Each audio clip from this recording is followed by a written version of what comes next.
Hello and welcome to Babylon 5 for the second time. We actually recorded our second time viewing and reaction of The Gathering back in May of 2024.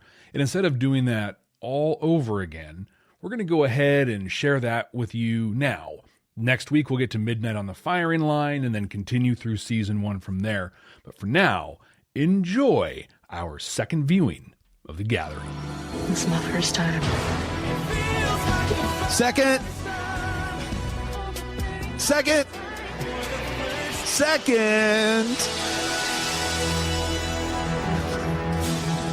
First time. Second time. Welcome to Babylon 5 for the umpteenth time. We're going to get there. Someday we're going to talk about how we watch this for the 47th time. Welcome to everyone here. If you've not joined us for Stargate SG-1 for the first time, you're about to see our exciting new format that we use for that show. Think you're really going to dig it here. We're about to watch the pilot episode of Babylon 5, The Gathering, for what will be for us the second time. Well, with that, here's what it is. We go. And it's the TNT version, as you can see. This is the first time we've watched an episode of Babylon 5 together, Jeff. It is. Wow. All right, that's kind of fun. This is great. I was there at the dawn of the third age of mankind. First voice you hear. How awesome is that? Your message to central computer. You can tell they're trying to just make it feel big and epic with the music and the big sweeping. When you're in. Approach vector 557. You know what it kind of feels to me like right now?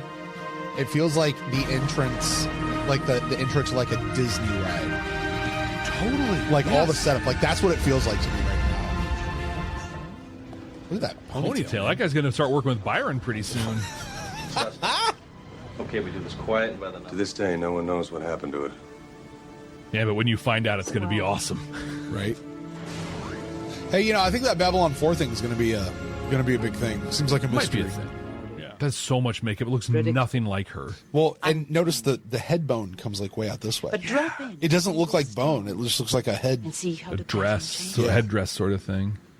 You can definitely see they tried to masculine up her face a little bit. Like they're really going for that androgynous look.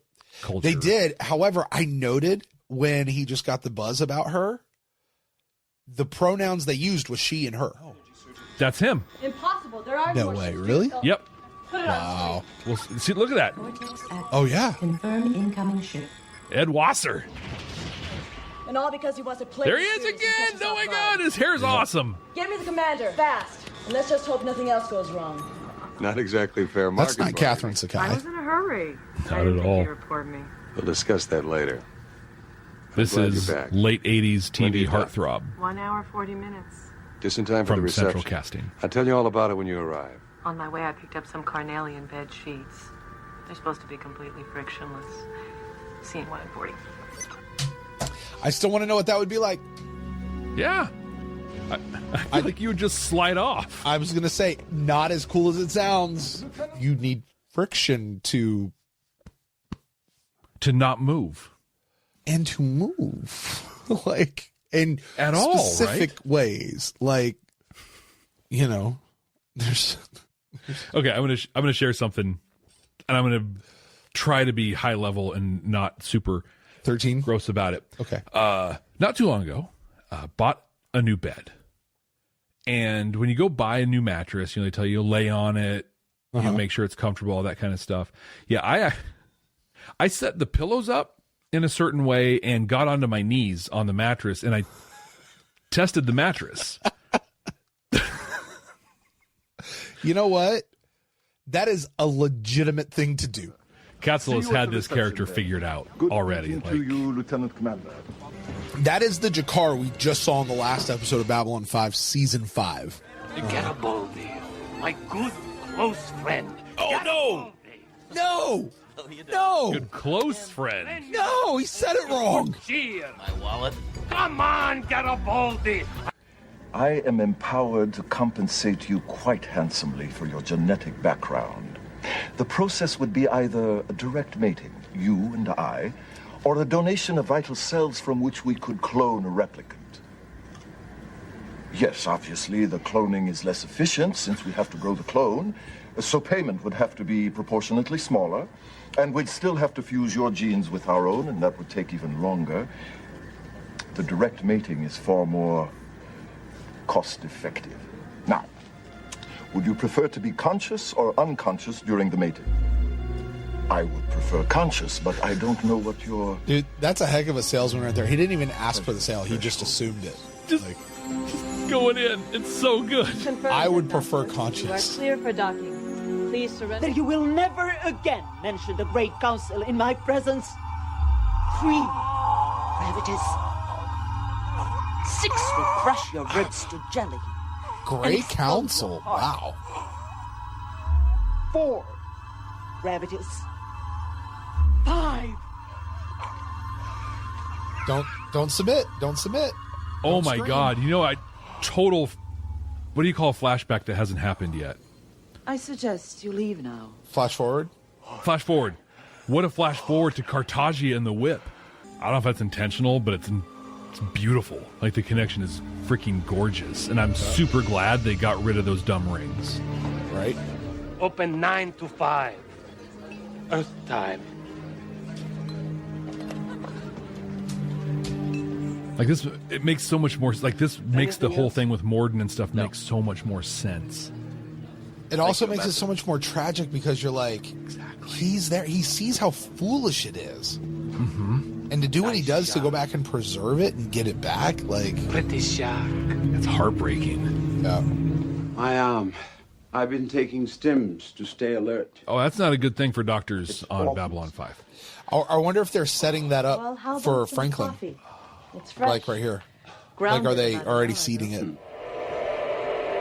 Until Valen. How cool is that? jal'Zha Valen. You abstained. I did not have all the facts. I still lack some of the... What you lack is a conscience. That is an interesting thing, considering what we know about Delenn and how she was the one who emotionally reacted to kick off the Earth Centauri or Earth Minbari War. Multiple times she acted, and then when Sheridan died, she responded emotionally. Jakar offered me an exchange.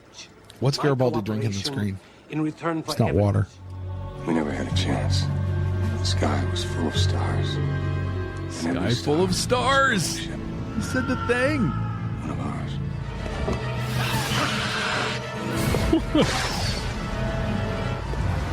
Ben, the ambassador. I think I got to him in time. If you could broadcast that signal to the Vorlon ship. I'm on it. He plays a huge role in this. Well, I mean, he's Corwin before Corwin. Totally. The proto Saying Corwin. unless we turn over the command. I have looked upon the face of a forlorn, Laurel. And nothing is the same anymore. I remember that line. I remember this really clearly from Dr. Kyle. And I don't think what I understood at the time or that I remembered is that he looked at him at like minute 14. Mm-hmm. And here we are 6 days later in real time for you and me. And now he's saying this. None of this life-changing stuff reflected itself in any way through this whole episode. The Minbari assassin looked at me and said, "There is a hole in your mind." An old Minbari insult. I thought Nothing you need to worry about. I thought Minbari couldn't lie. I'm just going to wrap up with one little thing. I liked a lot of parts of this episode. They totaled about 18 minutes of the actual 25-minute episode that existed in this hour and a half. I remember liking this episode better than what I do now. I think people are aware it's super flawed. Yeah. It was done with a shoestring budget. Yeah. And I think that we enjoyed it that first time around more because we didn't know anything. Yeah, maybe. We know everything now. was new. Mm-hmm.